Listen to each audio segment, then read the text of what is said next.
السلام عليكم ورحمة الله وبركاته.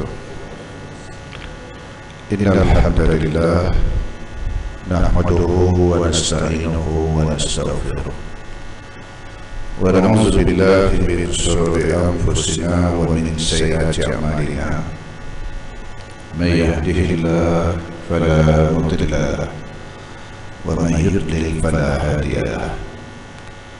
أشهد أن لا إله إلا الله وحده لا شريك له وأشهد أن محمدا عبده ورسوله صلى الله عليه وسلم. رب اشرح لي صدري ويسر لي أمري واحلل عقدة من لساني يفقهوا قولي. سبحانك لا علم لنا إلا ما علمتنا إنك أنت العليم الحكيم. ولا حول ولا قوة إلا بالله العلي العظيم. Jemaah yang saya hormati, muslimin muslimat rahimakumullah, kita bersyukur kepada Allah Subhanahu wa taala serta berselawat kepada junjungan Nabi Muhammad sallallahu alaihi wasallam. Abu Muti' Al-Balkhi berkata kepada Hatim Asyam, saya mendengar kabar bahawa berjalan di hutan tanpa bekal hanya semata-mata tawakal. Maka jawab Hatim, saya berjalan jauh itu selalu berbekal. Ditanya, apakah bekalmu? Maka jawab Hatim Asyam, bekalmu 4 macam. Yang pertama, saya berasa dunia seisinya ini milik Allah. Itu bekal pertama. Yang kedua, sedang semua makhluk hamba Allah. Sedang semua makhluk adalah hamba Allah. Yang ketiga, dan saya berasa bahawa semua usaha sebab dan rezeki itu di tangan Allah. Yang keempat, dan saya yakin bahawa ketentuan Allah berlaku terhadap semua makhluk. Lalu Abu Muti' berkata, sebaik-baik bekalmu itu, dengan itu kamu dapat menempuh perjalanan ke akhirat, apatah lagi perjalanan dunia. Muslimin muslimat yang dirahmati Allah.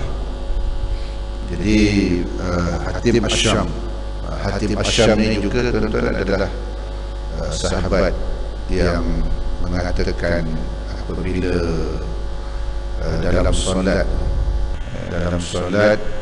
apabila Hatim Asyam ini berkata, apabila aku solat tu aku nampak Kaabah di hadapanku.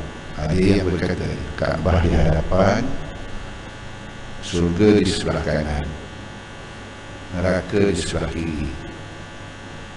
Kemudian ketika aku berdiri itu, seolah-olah aku sedang menginjak titian sirat. Dan di belakangku malaikat maut. Dan setiap kali aku salat, aku menganggap itulah salat yang terakhir. Itu Hatim Asyam juga pernah berkata begitu, seorang sahabat Nabi sallallahu alaihi wasallam. Jadi berkaitan dengan tawakal ini, tuan-tuan, dan apabila ditanyakan tentang bekal dalam perjalanan, disebut ada 4 perkara.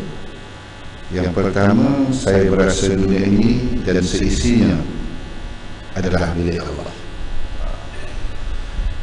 Jadi apabila kita bertawakal macam ni, tuan-tuan, mudahlah dalam kehidupan kita semua. Allah punya.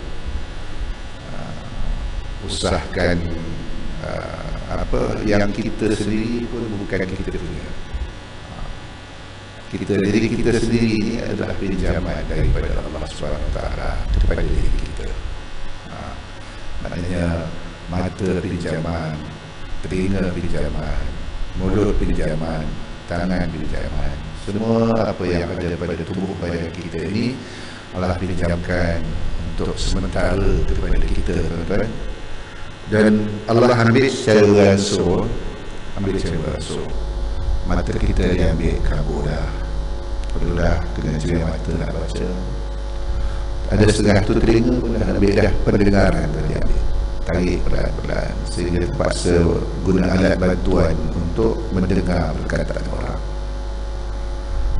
Dan tubuh badan kita pun Allah pinjam, yang suatu ketika dia akan ambil semua balik. Cuma persoalannya, tuan-tuan, ketika nanti diambil balik, kita kena bertanggungjawab setiap pinjaman yang dipinjamkan kepada kita. Itu makanya saya dan kita semua, tuan-tuan, mesti kena akur bahwasanya semua adalah milik Allah Subhanahu Wa Taala, dan ya setiap yang punya Allah tu kita mesti pergunakan, kena akurlah dengan apa yang Allah Subhanahu Wa Taala turunkan kepada kita. Dan setiap yang makhluk Allah ni, tuan-tuan, Allah boleh gunakan untuk jadikan tentera ya. Allah gunakan boleh jadikan tentera ya. Pada zaman Fir'aun dikatakan Allah guna katak tu dia jadi tentera.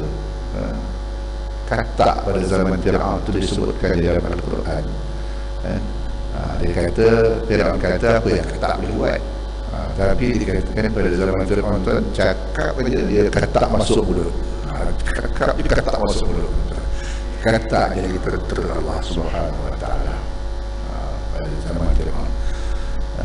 Dan ya kita maklum, tuan-tuan, hujan pun kadang-kadang boleh jadi tentera Allah. Hujan tu kalau dia sikit okeylah, tapi kalau dah banyak kan banjir. Kita dimaklumkan di UAE semalam banjir besar, tuan-tuan. Menenggelami banyak kereta saya tengok dalam internet.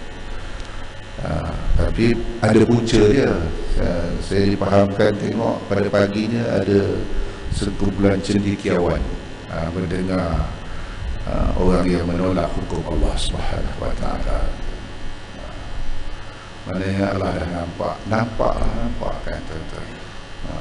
Jadi nak menunjukkan semua apa yang ada di sekeliling kita ni boleh jadi tentera Allah Subhanahu Wa Taala.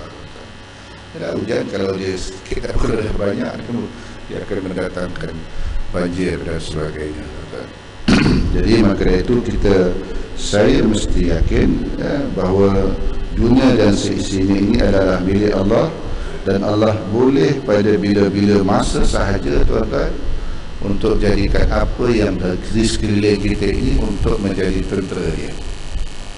Menjadi tentera dia untuk digerakkan bagi membinasakan kita. Maka dari itu saya dan kita semua sama sekali tidak boleh berpaling dengan perintah Allah. Dalam Al-Quran surah Taha Allah sebut, wa man a'rada an zikri fa inna lahu ma'isyatan dhanka. Barang siapa yang berpaling daripada peringatanku, maka bagi mereka kehidupan yang sempit. Yang berpaling daripada Al-Quran, yang berpaling daripada Islam, sempit kehidupan mereka. Maknanya di dunia sempit, akal mereka sempit, dalam kubur nanti Allah akan sempitkan kubur. Wa nahsyuruhu yaumal qiyamati a'ma. Dia akan dibangkitkan pada hari kiamat nanti dalam keadaan buta matanya. Qala lima hasyartani a'ma wa qad kuntu basira. Orang dia komplain kepada Allah, wahai Allah, kenapa kau bangkitkan aku dalam keadaan buta, padahal semasa di dunia dahulu aku boleh melihat? Apa jawab Allah? Semasa di dunia dahulu kau melupakan aku, maka tibalah giliran untuk dirimu dilupakan. Allah kata, kat dunia dulu pun kau sombong, kau angkuh, kau tak kebur, kau bongkak. Tiba masanya untuk dilupakan. Jadi tuan-tuan yang dirahmati Allah, Sufyan Tsauri pernah menyebutkan dosa berkaitan tentang dosa ni sebagai ulangan barangkali. Dosa ni terbagi dua, kata Sufyan Tsauri. Yang pertama dosa kerana nafsu, yang kedua dosa kerana angkuh, sombong, bongkak, takbur. dosa yang berpunca daripada nafsu ada harapan untuk diampunkan oleh Allah. Tapi dosa kerana kebongkakan, kerana takbur, kerana sombong, dia kata tak ada harapan untuk diampunkan oleh Allah. So, Sufyan Tsauri dia merujuk kepada dosa yang dilakukan oleh iblis. Dia kata puncanya kerana sombong, angkuh, takbur. Kata pun aba wastakbara wa kana minal kafirin. So sujud kepada Adam, dia tak mau sujud sebab dia kata dia lebih baik dari Adam. Dia diciptakan dari api, Adam diciptakan daripada tanah. Dan kemudian dosa yang dilakukan oleh Adam, dia berpunca daripada nafsu. Allah suruh Adam duduk dalam surga, buatlah apa yang kamu nak buat, tapi satu saja undang-undangnya, jangan kamu hampiri pokok dan makan buah. Biar Adam tuan-tuan melanggar perintah Allah, lalu Allah campakkan Adam dari surga ke bumi. Namun demikian, fataraqa Adamu min rabbih kalimatin fataba alaihi innahu huwat tawwabur rahim. Adam dia minta ampun pada Allah, Allah terima taubat dia. Kerana dosa yang dibuat berpunca daripada nafsu, tapi dosa iblis berpunca daripada angkuh, sombong, takbur, maka tidak diampunkan oleh Allah SWT. Okay. Kemudian yang kedua, sedang semua makhluk hamba Allah. Mana semua makhluk ni tuan-tuan adalah hamba Allah Subhanahu Wa Taala.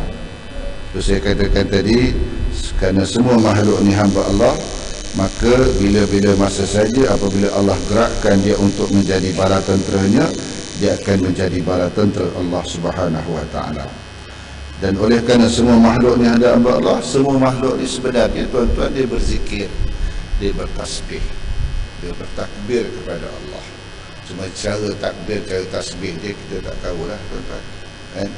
Maknanya pokok-pokok, dedaunan semua bertasbih, bertakbir, membesarkan Allah Subhanahu Wa Taala. Tapi sebagaimana yang kita maklum, makhluk yang paling patuh kepada Allah malaikat lah.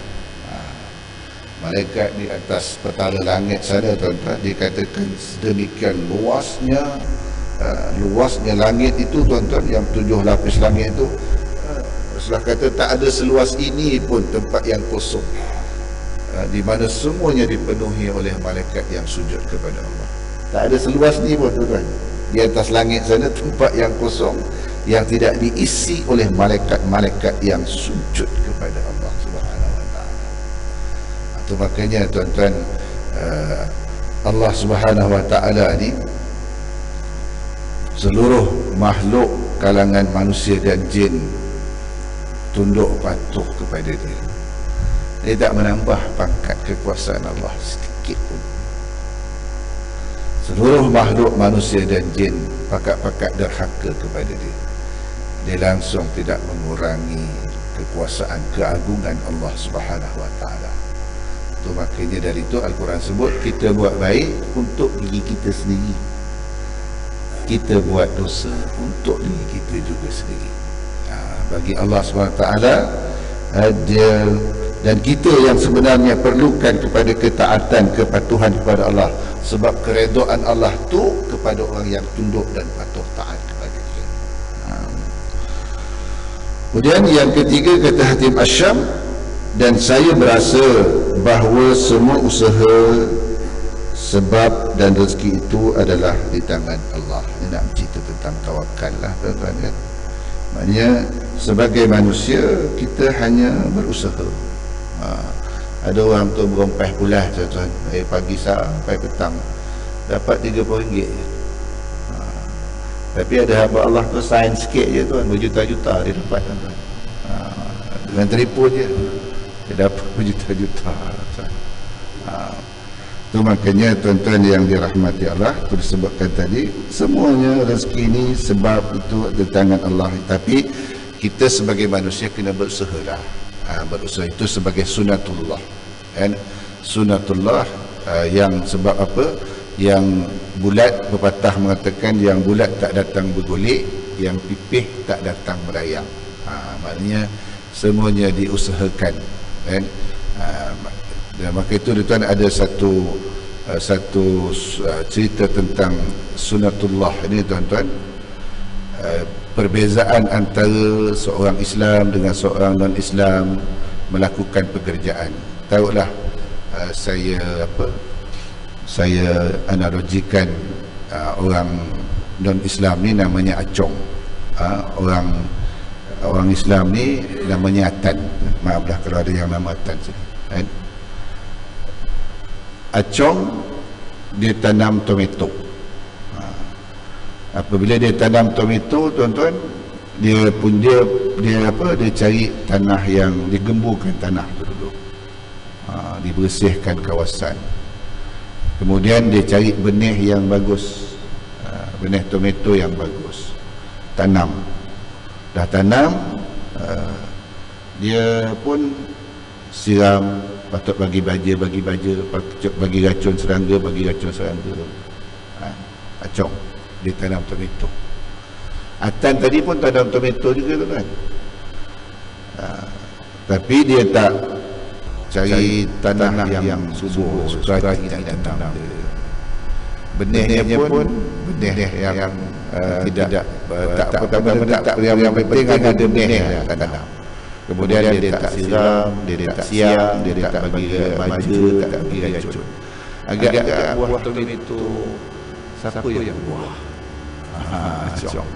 Yang siapa tadi ada akidah, ada ilah Allah dalam diri dia. Acong tak ada. Ini nak menggambarkan tentang sunatullah. Dia kena usahakan. Dia tak boleh atan dia ditawakal je. Tanah pun tak fikir, benih pun tak fikir, tak bagi baja, tawakal. Tanam tawakal. Tapi acong tadi walaupun dia tak ada keyakinan, tak ada akidah, tak ada percaya pada Allah, tapi dia diusahakan dengan sunatullah. Jadi tentu dah tomato acong yang banyak buah, tomato atan tak buah. Itu dah menunjukkan bahawasanya sunatullahnya, tuan-tuan, dia kena usaha. Kemudian baru bertawakal. Dia tak bertawakal, tak ada penuh tawakal saja, tuan. Wa man yattaqillaha disebutkan dalam Al-Quran, Allah sebut tentang innamal mu'minuna allazina idza dzukirallahu wajilat qulubuhum wa idza tuliyat 'alaihim ayatuhu zadatuhum imanan wa 'ala rabbihim yatawakkalun. Ini orang beriman apabila disebut nama Allah bergetar hati mereka, dan apabila dibacakan ayat Allah bertambah iman, dan kepada Tuhan mereka bertawakal. Mana tawakal itu setelah berusaha. Dia tak tawakal bulat-bulat saja. Kemudian di samping itu, tuan-tuan, tentang bertawakal kepada Allah, dan kita boleh juga, tuan-tuan, menggunakan ayat-ayat Allah Subhanahu Wa Taala ini. Sebenarnya dia kan penawar. Wa nunazzilu minal Qur'an ma huwa shifaa wa rahmatul lil mu'minin. Contohnya, tuan-tuan, apabila kita digigit serangga dan sebagainya, tuan-tuan, sebenarnya dengan Al-Quran pun boleh dirawat, tuan-tuan. Surah Al-Fatihah itu dikatakan besar sekali dia punya fadilah, tuan-tuan. Tuan gigit serangga ke sakit, baca surah Al-Fatihah, tawakal kepada Allah. Sebab pernah suatu peristiwa berlaku pada zaman Nabi SAW. Abu Sa'id Al-Khudri menceritakan, dia kata sekumpulan sahabat pergi musafir. Sampai dia di perkampungan Arab Badui. Dia dah menumpang bermalam di kampung tersebut, maka orang kampung tak bagi numpang. Tak bagi numpang di kampung tersebut. Kemudian tak lama kemudian, tuan, ketua JKK kampung itu kena gigit kala jengking. Dan mereka pun berusaha untuk merawat, tak sembuh-sembuh. Belum. Ketua JKK kampung itu kena gigit kala jengking. Lalu apabila mereka dah usaha untuk berubat, bagai cara tak senang juga. Apa salah seorang orang kampung itu kata, kita minta tolong kepada musafir yang nak menumpang bermalam di rumah di perkampungan kita ini.